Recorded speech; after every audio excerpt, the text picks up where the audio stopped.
2 دن کے وقفے کے بعد اسلام شاہ نے نیازیوں پر حملہ کیا تو نیازیوں نے جم کر لڑائی کی، مگر تعداد میں اچانک کمی کے باعث جنگ ہار گئے۔ شکست کے بعد خواص خان جموں کی طرف نکل گیا اور نیازی کوہستان کی طرف بھاگ گئے۔ نیازیوں کا خیال تھا کہ پٹھانوں کے جانی دشمن گکھڑان کی حمایت کریں گے اور روہتاس کے زیر تعمیر قلعے پر قابض ہو کر درہ گھاگھرا اور درہ خیبر کے درمیانی علاقوں پر مشتمل نیازیوں کی سلطنت قائم کرنے میں کامیاب ہو جائیں گے۔ نیازی بھول گئے تھے کہ اپنی 5 سالہ حکمرانی میں سوائے ظلم و جبر کے انہوں نے نہ کوئی اصلاحی یا فلاحی کام کیا اور نہ ہی دین اسلام کی کوئی خدمت کی۔ جن حکمرانوں نے عدل و انصاف قائم کیا، مدارس اور مساجد تعمیر کروائیں، علماء کی خدمت کی، شفا خانے بنوائے اور رعایا پروری کی، عوام نے ہمیشہ ان کے لیے اپنی جانیں نچھاور کیں۔ ہیبت خان نیازی نے شیر شاہ کے حکم پر ملتان کی تسخیر کا منصوبہ بنایا تو حضرت بابا فرید گنج شکر کے خلیفہ حضرت شیخ ابراہیم نے اسے لشکر کشی سے منع کیا۔ شیخ نے ہیبت خان کو خط لکھا اور حاکم ملتان سے صلح رحمی کی درخواست کی۔ حاکم ملتان فتح خان چٹ بھی خون ریزی کے حق میں نہ تھا، وہ بھی شیر شاہ سے امن کا معاہدہ کرنا چاہتا تھا۔ ملتان کے گرد و نواح میں بلوچ قبائل کثیر تعداد میں آباد تھے اور حاکم ملتان کی اطاعت گزار تھے۔ سیدو بلوچ بلوچوں کا متفقہ سردار تھا اور فتح خان چٹ کا نائب تھا۔ ہیبت خان نیازی اور خواص خان کے درمیان بھی جب کلش تھی اور شہزادہ جلال شاہ اسلام شاہ بھی ہیبت خان نیازی سے خائف رہتا تھا۔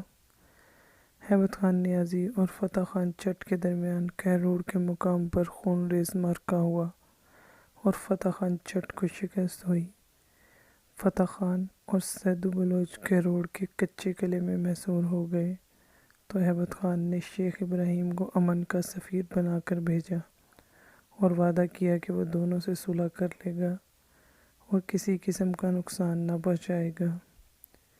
شیخ ابراہیم کے کہنے پر فتح خان چٹ اور سیدو بلوچ 20 کوس کے فاصلے پر نیازی کیمپ پہنچے تو ہیبت خان نیازی نے دونوں کو گرفتار کر لیا۔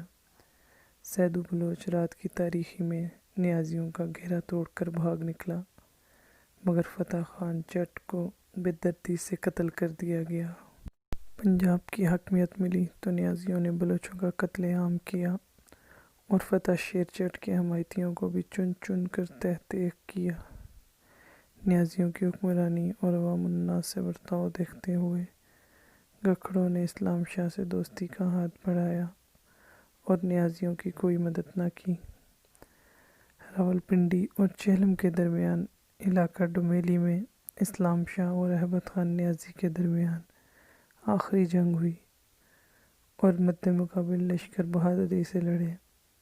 روایات میں ہے کہ ڈومیلی کے نواح میں پہلے قبرستان اسی جنگ کے آثار ہیں۔ دریا چہلم اور ڈومیلی کے درمیانی علاقے میں اسلام شاہ نے خون ریز جنگ کے بعد ہیبت خان نیازی کو میدان چھوڑنے پر مجبور کر دیا۔ ہیبت خان نیازی مختصر دستہ لے کر دریائے کاہان کے کناروں پر پھیلے جنگل میں روپوش ہو گیا۔ اسلام شاہ نے سارے پنجاب سے نیازیوں کا صفایا کر دیا اور انہیں دریائے سندھ کے مغربی علاقوں کی طرف دھکیل دیا۔ ہیبت خان نیازی نے کشمیر کی راہ اختیار کی، مگر بدقسمتی سے میرپور اور کوٹلی کے درمیانی علاقے میں راجپوتوں کے ہتھے چڑھ گئی۔ انعام کے لالچ میں راجپوتوں کے سردار نے ہیبت خان نیازی کا سر قلم کروایا اور دلی جا کر اسلام شاہ کو پیش کیا۔ بعض مورخین نے لکھا ہے کہ نیازیوں کو حضرت بابا فرید گنج شکر کے خلیفہ شیخ ابراہیم کی بد دعا تھی۔ ہیبت خان نے شیخ ابراہیم کو دھوکہ دیا اور بد عہدی کا مرتکب ہوا۔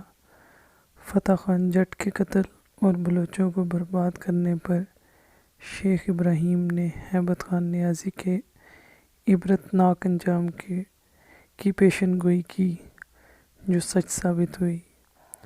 ایسا ہی انجام خواص خان کا بھی ہوا۔ اسلام شاہ کے حکم پر اس قلعہ روہتاس میں قتل کیا گیا۔ خواص خان کا سر قلعہ روہتاس کے باہر اور دھڑ خواسپور ضلع جہلم میں دفن ہے۔ وہ مورخین جنہوں نے ہیبت خان نیازی کو فاتح کشمیر بنانے کی بھونڈی کوشش کی، وہ بھول گئے کہ 1543 میں ملتان فتح ہوا اور 1544 تک ہیبت خان نیازی شمالی سندھ کے بلوچوں سے نبرد رہا۔ وہ پنجاب کی حکمرانی کے دوران صرف ایک بار اپنے صوبے سے باہر نکلا اور رائے سین کے قلعے کے محاصرے میں شریک ہوا۔ فتح خان چھٹ کی طرح شیر شاہ نے پورن مل سے بھی امن کا معاہدہ کیا اور بے اختیارِ پورن مل کو سارے خاندان سمیت ہیبت خان نیازی کے ہاتھوں قتل کروا دیا۔ دوسری بار وہ اسلام شاہ کے خلاف آیا اور 1548 میں کشمیری راجپوتوں کے ہاتھوں قتل ہو گیا۔ چک تاریخ پر نظر ڈالیں۔ پہلا چک سلطان غازی چک 1554 میں برسر اقتدار ہوا اور 1563 تک حکمران رہا۔ یہ وہ زمانہ ہے جب ہیبت خان نیازی پنجاب میں اپنی گرفت مضبوط کر رہا تھا اور پے در پے بلوچوں کی سرکشی سے نبرد تھا۔